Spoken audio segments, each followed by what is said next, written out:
Berarti Yesus sekolahnya di madrasah. Salam teman-teman semua, apa kabar? Saya berharap kalian semua dalam keadaan yang baik dan sehat. Dalam video kali ini kita akan meluruskan Kainama dan juga dengan Andre, si mualaf Friends dalam channelnya. Mereka ini adalah sama-sama mualaf dan telah meninggalkan iman Kristennya, tetapi masih mengkais-kais, masih berharap dan mencari-cari kebenaran di dalam Alkitab dengan cara yang salah dan serampangan. Maka dalam hal ini, saya wajib untuk meluruskannya sesuai dengan iman Kristen.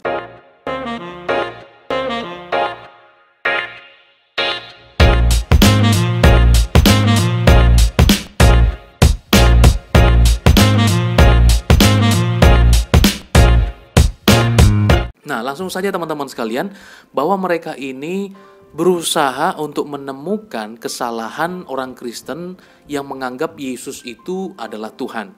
Jadi mereka berpendapat bahwa dalam iman mereka harus itu yang menjadi juga keyakinan bagi orang lain. Di dalam keyakinan mereka Isa adalah nabi, tetapi di dalam iman Kristen Yesus itu bukan nabi, tetapi dia adalah Allah yang berinkarnasi menjadi manusia. Dia datang ke dalam dunia ini. Nah, itulah yang berusaha ditolak oleh teman-teman kita, khususnya para polemikus muslim yang selalu melemparkan tuduhan tentang iman Kristen. Sehingga di dalam tuduhan-tuduhan yang dilemparkan ini, acap kali mereka menyerang dengan hal-hal yang tidak pernah diimani oleh orang Kristen itu sendiri. Nah, dalam kesempatan kali ini mereka berusaha seolah-olah membongkar kebenaran di dalam Alkitab, tetapi dengan cara yang salah. Video ini akan membuktikan betapa anehnya logika Ustadz Kainama dan juga mualaf Andre ini. Mari kita saksikan videonya bersama-sama. ayat 46. Lukas pasal 2 itu diganti. Silakan, Bu. Lukas 2 ayat 46 ya, Ustadz. Iya. Sesudah 3 hari mereka menemukan dia dalam bait Allah. Ia sedang duduk di tengah-tengah alim ulama sambil mendengarkan mereka dan mengajukan pertanyaan-pertanyaan kepada mereka.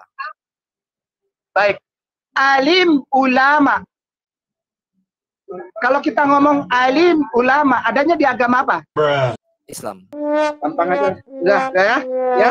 Dia disunat, dia belajar di alim ulama. Baitullah. Bait Allah. Baitullah. Yang pertama selalu menjadi poin dari teman-teman muslim adalah mereka memiliki cara pandang yang berbeda dengan iman Kristen. Yang pertama, iman Kristen itu memandang bahwa Allah yang menjadi manusia. Tetapi dalam iman mereka memandang bagaimana manusia jadi Allah. Nah, maka ini yang menjadi problem yang akan terus-menerus terjadi dalam dialog lintas agama. Tetapi kalau iman Kristen melihat bahwa Allah yang menjadi manusia, firman yang menjadi manusia, tetapi mereka memandang bagaimana mungkin manusia jadi Allah, sehingga bentroknya ketemu antara persoalan manusia yang terbatas, manusia makan, manusia minum, mana mungkin itu Tuhan. Khususnya dalam apa yang mereka katakan, Lukas 2 ayat 46, di sini berkata, sesudah 3 hari mereka menemukan dia dalam bait Allah. Ia sedang duduk di tengah-tengah alim ulama sambil mendengarkan mereka dan mengajukan pertanyaan-pertanyaan kepada mereka. Nah, kata yang dibongkar pertama di sini alim ulama, Dia berkata bahwa alim ulama itu adanya di agama apa? Ya udah wes, cepet aja gitu. Alim ulama itu di agama apa? Dia menyebutkan agama Islam. Nah yaudah, berarti kelar. Yesus adalah Islam. Yesus adalah seorang muslim karena belajar oleh alim ulama. Maka saya juga coba lihat teman-teman dari Wikipedia. Kalau kita berbicara mengenai bahasa sebenarnya perlu belajar karena ada banyak serapan kata, ada serapan kalimat atau serapan makna yang diambil dari bahasa asli kemudian diliterasikan, ditransliterasikan ke dalam bahasa Indonesia dalam kata-kata yang sepadan dengan hal itu. Oke, menurut Wikipedia di sana dikatakan bahwa ulama itu artinya dalam bahasa Arab adalah orang yang berilmu atau sarjana, atau juga dimaksud adalah pemuka agama, panutan agama yang bertugas untuk mengayomi, membina dan membimbing umat Islam baik dalam masalah agama maupun masalah sehari-hari yang diperlukan, baik dari sisi keagamaan maupun sosial kemasyarakatan. Oke. Nah, kemudian dia mengatakan Kalimat selanjutnya adalah makna sebenarnya dalam bahasa Arab adalah ilmuwan atau peneliti. Jadi dalam bahasa Arab, kata ulama ini adalah netral, tidak merujuk kepada suatu agama tertentu atau tidak merujuk kepada suatu keyakinan tertentu. Karena artinya adalah ilmuwan atau peneliti, ya. Jadi dia tidak mengidentifikasikan suatu golongan agama tertentu, ya. Ini kata dasar yang umum sekali, ya. Ulama berarti adalah seorang peneliti atau seorang ilmuwan. Kemudian di sini dikatakan kemudian arti makna ulama tersebut mengalami penyelewengan dan disalahartikan, berubah ketika diserap ke dalam bahasa Indonesia yang maknanya adalah sebagai orang ahli dalam ilmu agama saja. Nah, jadi ulama di sini menjadi serapan di dalam bahasa Indonesia hanya khusus kepada umat Islam saja. Kalau Alkitab menggunakan kata ulama misalnya di dalam kitab suci tadi yang teman-teman baca, tentu saja itu tidak merujuk kepada agamanya Ustadz Kainama ini sekarang, tetapi merujuk kepada serapan kata bahasa Arab yang artinya adalah seorang ilmuwan atau seorang peneliti. Dan jangan dibawa kemana-mana, tetapi ya memang mereka maunya seperti itu, apa yang menjadi keyakinan mereka mengenai ulama. Ini adalah kata dasar yang umum. Memang mereka tidak bisa membedakan, ya, mana bahasa, mana agama. Acap kali mereka mengkaitkan hubungan antara agama dan juga bahasa ini, ya. Maka kalau ada sesuatu yang bahasa Arab itu dia anggap itu adalah mungkin bahasa agamanya dia, padahal bahasa Arab itu bukan agama, ya. Tetapi agama Islam muncul dari orang-orang Arab, itu benar. Dan juga kalimatnya menggunakan bahasa Arab. Tetapi sebelum Islam muncul, mereka sudah berbahasa Arab, ya. Ada keyakinan pagan, ada keyakinan Kristen yang pertama di sana, dan lain-lain sebagainya sudah menggunakan bahasa Arab. Jadi tolong pintar sedikit aja, sedikit, gak usah banyak, untuk memahami bahasa ini adalah bangsa Arab, bukan bahasa agama Islam. Tuhan belajar di Baitullah sama alim ulama. Nama tempat dia belajar Bait Midras. Boleh ketik di kosong. Bait Midras. Di mana? Pakai H. Bung tolong. Bait Midras. Oke, apa itu Bung Bait Midras? Sebuah tempat studi harafiah, rumah pendarasan dan rumah belajar dalam bahasa Ibrani. Tempat ini berbeda dengan sinagog, meski banyak sinagog juga mencakup sebuah bait midras dan sebaliknya. Istilah Arab madrasah merupakan istilah berkerabat yang diambil dalam akar Semitik yang sama. Berarti Yesus sekolahnya di madrasah.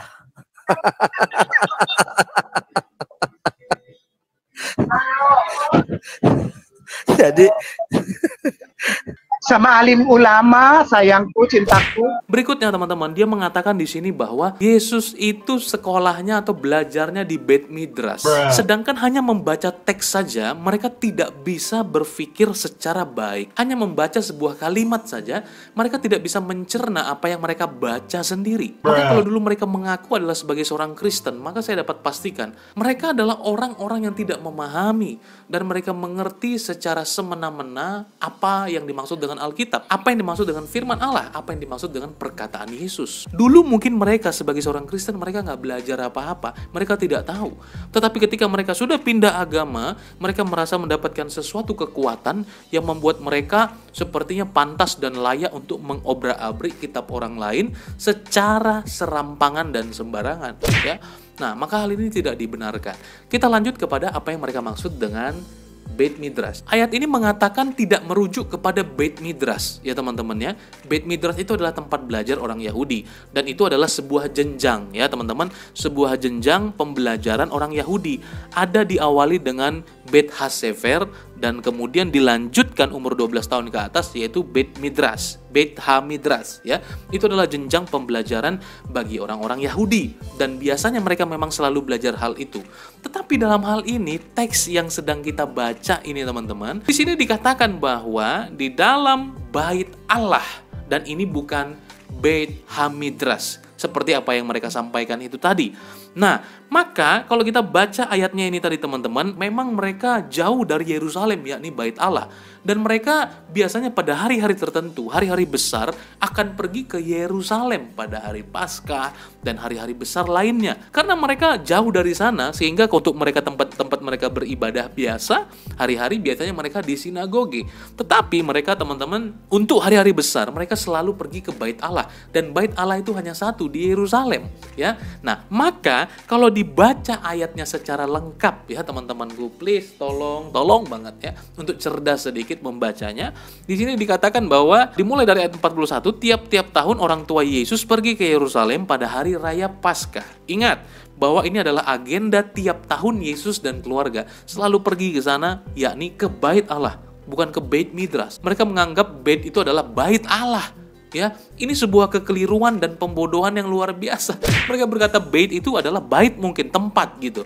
Tetapi kalau kita lihat di Wikipedia saja, itu adalah rumah suci, rumah Allah, ya pengertiannya seperti itu, di Yerusalem. Dan ketika Yesus pergi berumur 12 tahun, mereka pergi ke Yerusalem seperti yang lazim pada hari raya itu. Yesus dikatakan ya tidak ditemukan oleh orang tuanya, ya mereka nggak tahu Yesus ini pergi kemana. Sesudah 3 hari mereka menemukan dia di Bait Allah.